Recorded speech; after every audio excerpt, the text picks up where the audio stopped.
about such an important subject for the survival of our planet. But before I even say anything to all of us in this room, I want us to stop for a moment and reflect on how much grounds we have lost in the last 2 years on climate, the environment, and forests. One would recall that most of the headlines, most of the policy framework and attention was on climate issues, and of course, issues surrounding the forests 2 years ago. The world in which we're living in has changed so drastically over the last 2 years that the focus on these important matters is slowly shifting with rapid impact. If you look at the news cycle today, it is all about wars and conflicts and finding peace and sending peace ambassadors out and trying to avoid wars and conflict.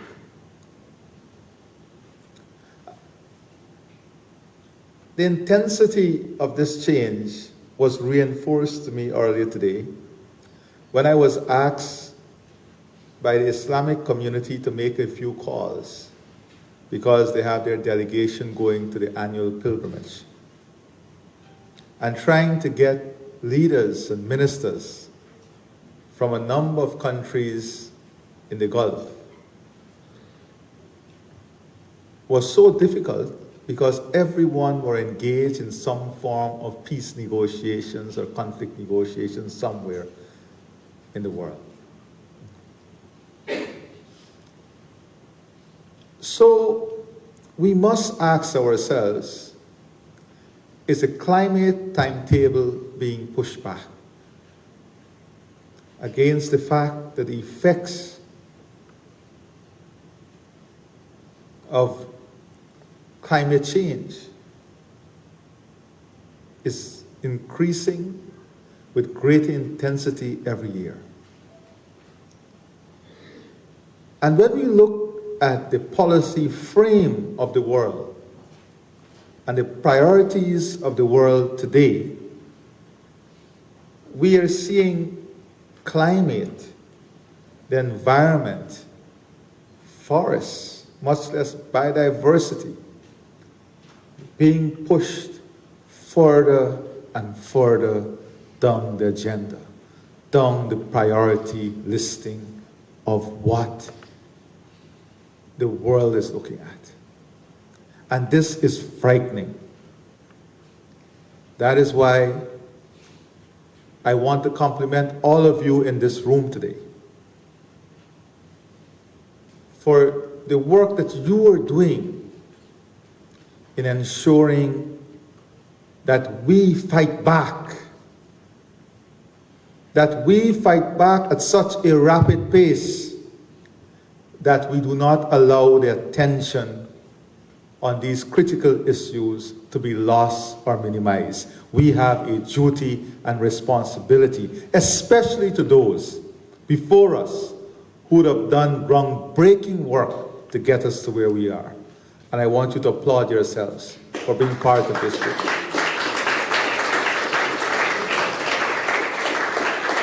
We in Guyana are investing not only now from the forestry side of things. We are now working on the launch of the Global Biodiversity Alliance here in Guyana later this year, just in a few months. Because we understand that maybe by the time the world gets around to a serious discussion on biodiversity, we will lose 90% of our biodiversity. Then it will be too late. And the costs will be incredible to try to build back that biodiversity.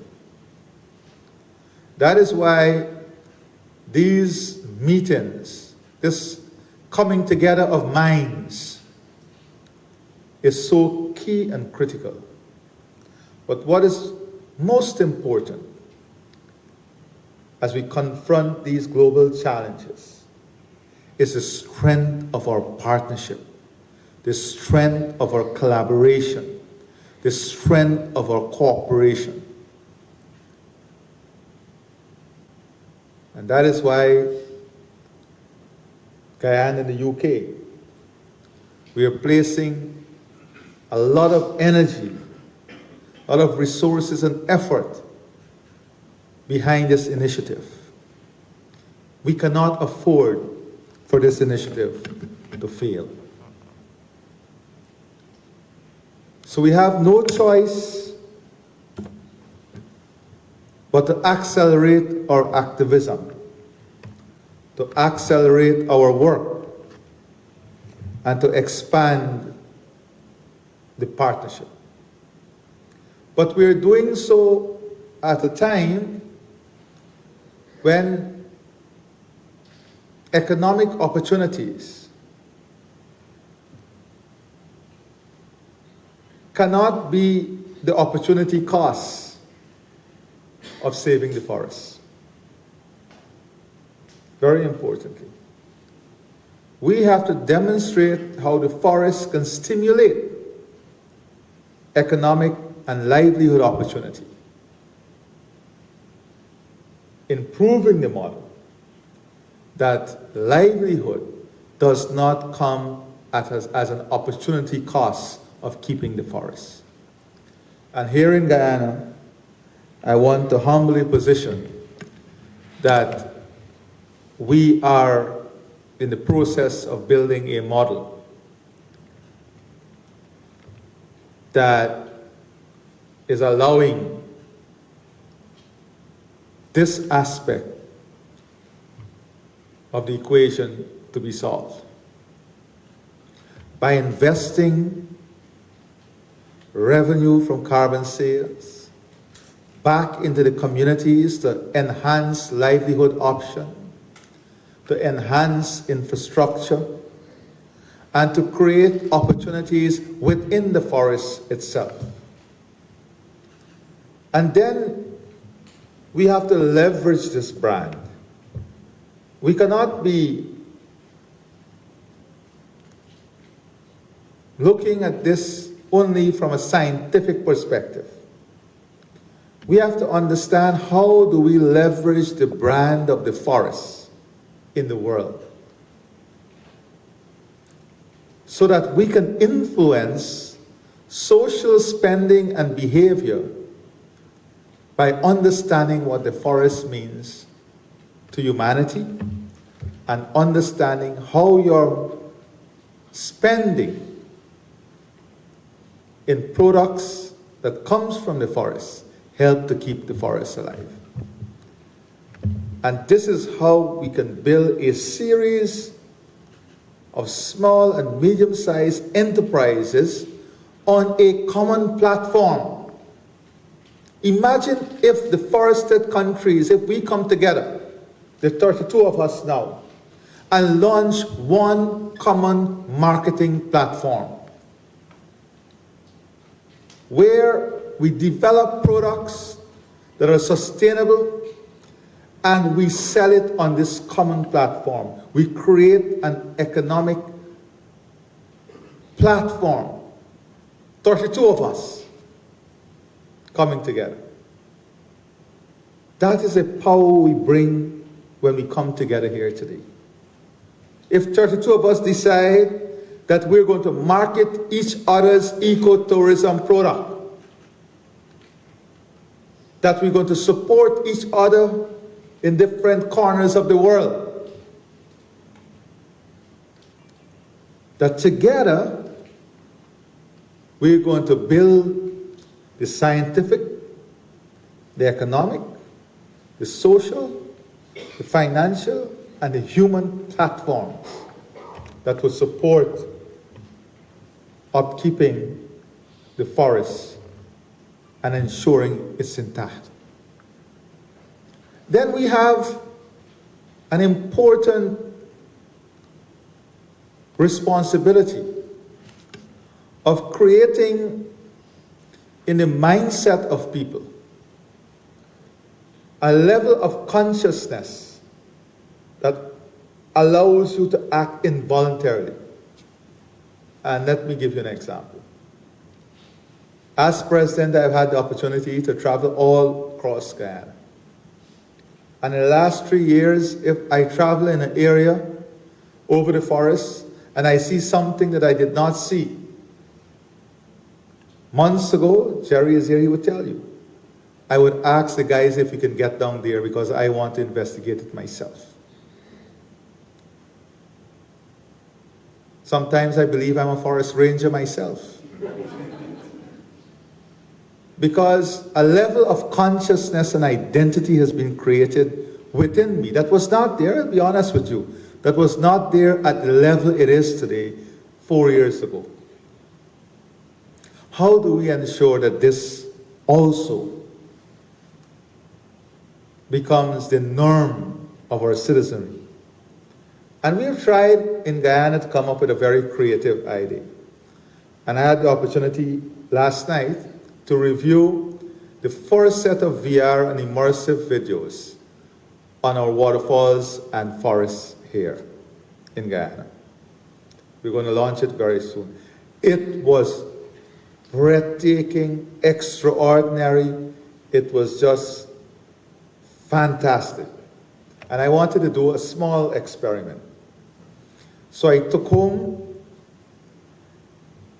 the apparatus and I called my 6-year-old son and I put it on his head, and he looked at the video and he said, wow, amazing, nature, I am with nature. And I sat there and listened to him describing what he is seeing and his feelings. And after he had the opportunity, the most amazing thing, he said to me, can I take this to my friends and my class at school tomorrow? That is the power that technology gives us. How do we deploy this power to create in the young minds what we are talking about in these AC rooms here? We will have to invest in it. But it is a story that must create shift in the mindset. And we have to decide among the participants here, how are we going to deploy this technology that is available to us? How are we going to influence AI or train AI to help us in the messaging and building the awareness and creating the framework? These are very important questions. And it's not going to get easier. Everybody is speaking about renewables. Rare earth is becoming more important. Lithium is becoming more important. We know what it takes to the environment and the forested areas to get rare earth and lithium. And as the demand grows, it's easy to look at one side of the equation and say, let's get more. But as the demand goes, the environmental impact is going to increase rapidly.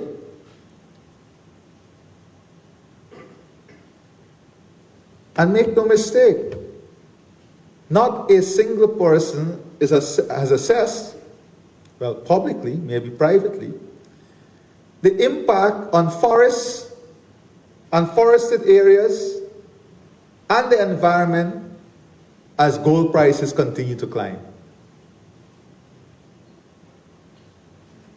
As gold prices continue to climb, and giving the projection as to where it will be, these are things that we cannot avoid in the discourse. These are the conditions under which the policies that we are framing is being tested globally.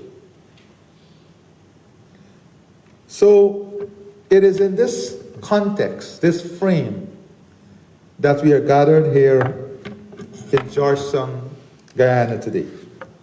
And on that note, let me welcome you to Guyana. And welcome you at the same time to the Caribbean community and South America. Because we are the headquarters of CARICOM and the gateway, we are part of South America, the gateway to South America. Such a unique opportunity we present to the world. For the first ever all-member meeting of the Forest and Climate Leaders Partnership held in this part of the world. If we were to drive about an hour, or in some instances now, 10 minutes from where we are now gathered. I say 10 minutes because if you go 10 minutes up the road, you will see the regrowth of the mangrove. I know it is affecting tremendously the view of the U.S. ambassador to the Atlantic. So we have the regrowth of the mangrove, and then just an hour away, where we are gathered, we would reach the edge of the largest expanse of tropical forests on Earth. The vast rainforests formed by the Guyana Shield and the Amazon, all 6.7 million square kilometers, is a biodiversity superpower. It sustains life on a continental and global scale, releasing nearly 20% of the world's fresh water into the Atlantic Ocean. 20% of the world's fresh water into the Atlantic Ocean. It helps regulate the climate, shapes weather systems, and supports food security and economies from the U.S. Midwest to West Africa. This rainforest is not only a vital ecological resource, it is the world's largest climate utility. And while the Amazon is the largest tropical forest system, it is not alone. Our friends from Africa and Asia who are here with us today bring experience from equally vital forest areas. Yet every year, millions of hectares of tropical forests are still lost. In this room, we all know why. For centuries, development models placed little value on standing forests. Cleared land was seen as more valuable for agriculture, mining, or infrastructure. This model of land use supported the development of most of today's advanced economies and has been entrenched in development for even longer than the world's reliance on fossil fuels. Changing that model is urgent. But it is also profoundly difficult to create a development model where forests are worth more alive than dead. It is not enough to tinker at the edges. We must reverse the entire dynamic. We saw this in Guyana many years ago. In 2009, then President Barry Jagdeo laid out a vision for Guyana to serve as a living laboratory to show how nations could protect forests while meeting the development aspirations of their people. That vision led to our low-carbon development strategy, and today, its latest evolution, the LCDS 2030. This guides our national paths. We have maintained forests on 85% of our land. They store 19.5 billion tons of carbon dioxide equivalent. And our deforestation rate remains below 0.06%, one of the world's lowest. We have received over $500 million from carbon credit sales and results-based payments. Over 20% of that has gone directly to indigenous communities, who now lead over 1,300 projects nationwide. Alongside national resources, we're investing the revenues in scaling energy access fivefold, rolling out the largest solar program in our region, and accelerating hydro development. We are mapping minerals to support sustainable mining and implementing a new model of urban development rooted in our identity.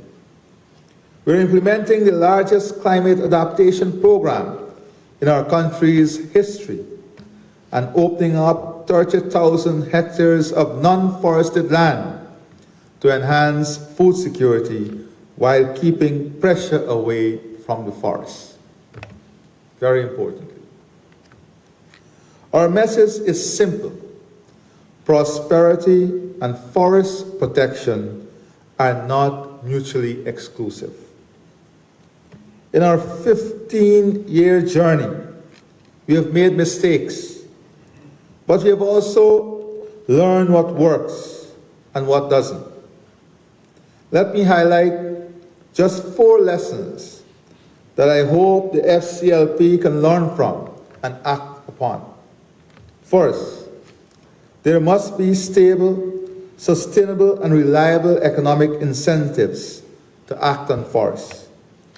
Guyana was fortunate to integrate with such incentives through our pioneering partnership with Norway and our access to carbon markets. These mechanisms laid the financial foundation for our low-carbon development strategy.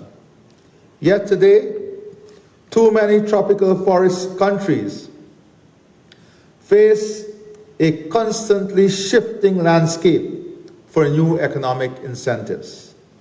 Shrinking ODA is accompanied by attempts to introduce increasing complexity in carbon markets, often with no basis in rigorous analysis and totally without regard for practical implementation. Innovative finance mechanisms go unfunded through lack of knowledge. So by COP30, the FCLP must help create and deliver a full menu of financing options to unleash private and public investment. Jurisdictional carbon credits, results-based payments, concessional finance, and bold ideas like Brazil's Tropical Forest Forever Fund. These are some of what is needed. Second, international partnership has been central to our story from the beginning. While the majority of the credit for Guyana's progress goes to the people of Guyana, alongside the vision of our former president, President Jagdeo, we also value the leadership of the Prime Minister of Norway, whose government helped us establish one of the world's first large-scale forest finance agreements.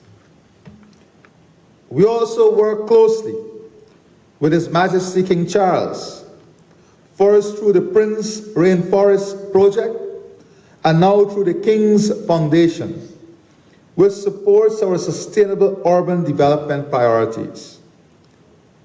On this note, we are hoping that in just a few years, we will walk in a forest city here in Guyana. And even the new city, Silica City that we're planning, you will walk in a city that is the richest in biodiversity in the world. This is how serious we are taking this. Whilst many are saying, how many more flyovers we're going to build? We're thinking about how we create a forest city. Planting hundreds of thousands of trees. Not replanting, because we have not taken down, but planting anew, adding more and greater value. I want to pay a particular welcome to Ben Bulgar, who is with us today from the King's team. Ben is doing fantastic work on our urban planning and helping Amerindian communities advance their village plans. The world needs leaders who act as champions of the forest agenda. In the way President Jack Deo, Prime Minister of Norway, and King Charles did years ago. I hope that the FCLP will help to make the case for why we need to see such leaders emerge in the years and months ahead. Third, leadership must go beyond vision. It requires execution. That is why the FCLP must help remove barriers, create space for bold decisions, and empower those closest to the work. This partnership must support countries to act. And not only act, but we must bring everyone in this process. We must build a partnership and network. Bring everyone, all the stakeholders with us. We cannot work in isolation of the oil and gas companies. We cannot work in isolation of the mining companies. We have to bring all the stakeholders, because we can only win when all of us are singing from the same hymn sheet. When all of us understand what collective action and collective responsibility really mean. It must champion political ownership and delivery, not technocratic perfectionism. And I hope you're not looking for that here. We're not here to prove science. We're not here to prove theory. We're not here to prove perfectionism. We have to have first and foremost the political will to make this happen. Sometimes political will is stymied by electoral cycle. That is why it must be built on something larger than individual countries. It must be built on a global platform. That is what makes it stronger and longer lasting. I was in Glasgow when the Leaders' Declaration on Forests and Land Use was signed. I was in Dubai when forest goals were embedded in the global stocktake. We now have 5 years to act to meet those goals. If we succeed, this could be the single biggest contribution to global climate mitigation by 2030. And the world really cannot tell us they don't have money. Right, Ambassador? Even on one flight, we can get a $400 million gift as a plane. We can't get $400 million commitment on climate. Think about it.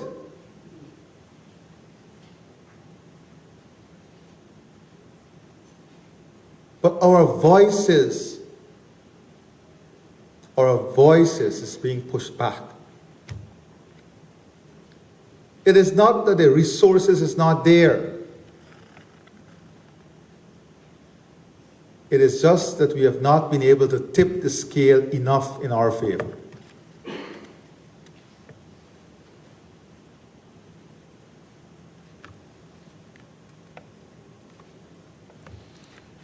Yes, despite ambition, delivery lags.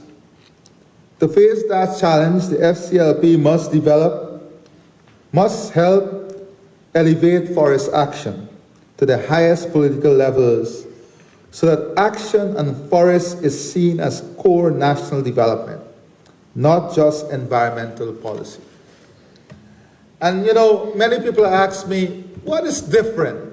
Why you want a global alliance on biodiversity here in Guyana? Because we want concentrated and specific attention on biodiversity. Let's face the reality. All the leaders who speak about biodiversity and climate, when you speak in the UN, and you get to your paragraph on forests or climate and biodiversity, who is sitting in the room? Who is sitting in the room?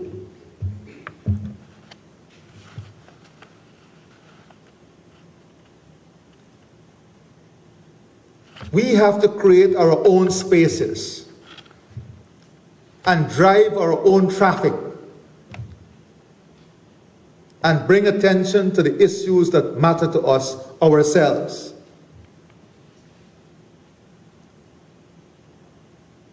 The global platform that allows us to do this has failed us.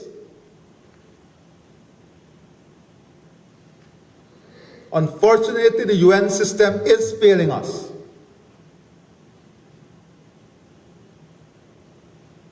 You go to COP, it's the same thing.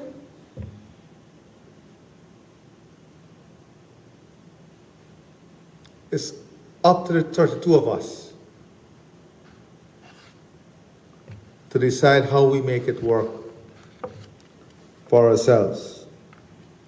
To face that challenge, the FCLP must help elevate forest action to the highest political levels so that action on forests is seen as core national development, not just environmental policy. The FCLP must prioritize its own work ruthlessly, focus on actions that deliver maximum impact in the shortest time. And the FCLP must support Brazil as COP30 host, not just in name, but in substance. Their leadership matters, and so does what we achieve together. Let us work to make COP30 the most successful forest COP yet. The most successful forest COP yet. When I last met with President Lula, we discussed how to elevate forests on the global agenda. And he was very interested in our experiences here in Guyana. As COP30 approaches, I will do whatever I can to support him in that endeavor. And I want to thank our Brazilian colleagues who are here with us today. Your presence is very much valued. And I want to say to you, as I say to my team, this is not a foreign affairs matter. Let us not drop this in the bureaucratic lap of foreign affairs. I'm normally very frank. Because when we think we're elevating these matters, And sometimes we put them in the foreign ministry or on the foreign affairs agenda. They get lost. But as we focus on execution and look ahead, we must also confront the barriers, the old and new, that stand in the way of real progress. We are all familiar with the threats to progress that come from climate deniers. Let me be frank. Too often, real leadership is not stopped by climate deniers, but by two equally dangerous forces. The first is the climate blockers, bureaucracies, risk-averse systems, layers of consultants who turn straightforward decisions into endless processes. They create the illusion of progress while actually stalling it. Ambition is buried in excessive complexity. Action dies in process. Then there are the climate posers, individuals and organizations, often operating in and around the media with generous funding, who dominate headlines by targeting forest countries, particularly in the global south. They speak in a language of concern, but they misrepresent, distort, and distract. They don't build, they don't deliver, and too often they're rewarded with visibility and funding, while those doing the real work face criticism and delay. These voices are not harmless. They may not make the front pages, but they are just as dangerous as climate deniers. They erode trust, and that erosion has a real human cost. Livelihood loss, communities stall, forests that fall while the world hesitates. And that leads me to my fourth message, which is that in the end, what matters most is people. Forests don't protect themselves.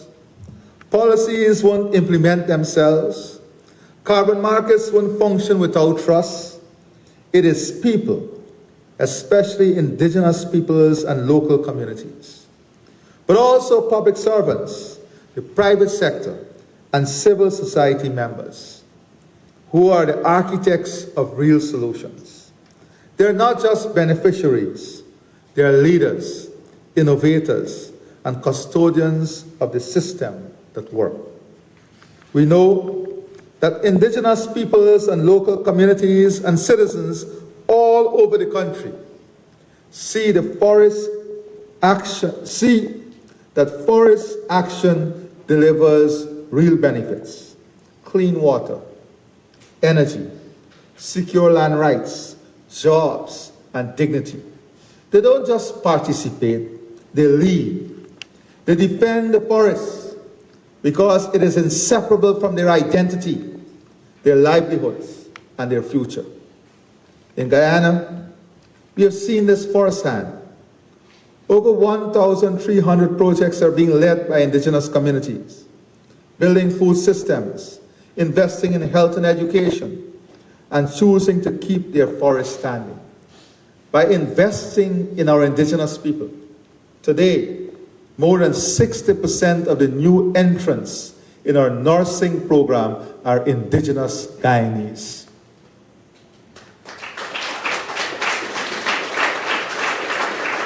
And more than 50% of that 70% are women.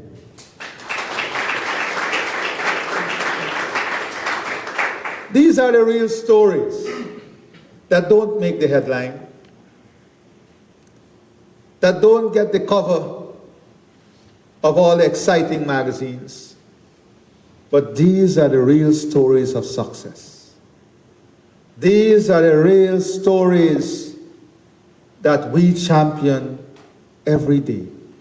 That our climate team, that our public servants, champion every day. Not the shiny letters and golden plates to celebrate them, but hard work, dedication, and real results from real policies. So here in Guyana, we will build on this foundation. And we are building with partnership. That is why we're now working on learning from the King's Foundation. Not only visiting Dumfries Estate and being excited about it, but looking to replicate the estate of harmony, creating an entire ecosystem that brings opportunity. So we will build on this foundation. We will keep looking forward to the next phase of our vision and how we can make our contribution to the global good. In July this year, Guyana will host the inaugural summit of the Global Biodiversity Alliance. The summit will bring together governments, researchers, and private sector leaders to scale up finance for biodiversity conservation. It will focus on evidence-based policy and explore how biodiversity finance can reflect the additional value provided not only by tropical forests, but by other rich ecosystems across our country, ensuring protection of the full diversity of life that sustains us all. This is not abstract. This is how change happens, one empowered decision at a time. So over the coming days, I urge you to move from dialogue to delivery, so that this meeting becomes the launch pad it can be. The greatest threat isn't just inaction, it is distraction. Distraction, enough of which we have in the world today. Blockers hide behind process. Posers critique without contributing. But the world needs leaders, those who keep their focus on what needs to be done, take responsibility, and deliver results. That is a standard we must set here in Guyana this week. Ministers Barrett and McCarthy will write to their counterpart members in all FCLP members with the outcomes from this meeting. For my part, I will carry the outcomes of this meeting into every forum where forest ambition must be matched by political will. I will take this message. I will take this message to heads of government, to regional leaders, to finance ministers, to multilateral platforms. I will do my part to ensure your work influences global priorities and accelerate real action. That is my commitment to you. But I need you to make a commitment to me. If you want leaders to champion the work of the FCLP, we need to see with clarity. We need to see clarity and strategic focus in the actions you agree in the coming days. We need to see practical solutions to solve real problems.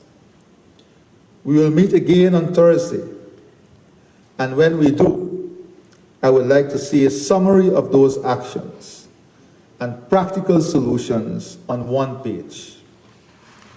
So to conclude, ladies and gentlemen, it is possible for this meeting to be a transformative moment in the world's long overdue march towards truly valuing nature.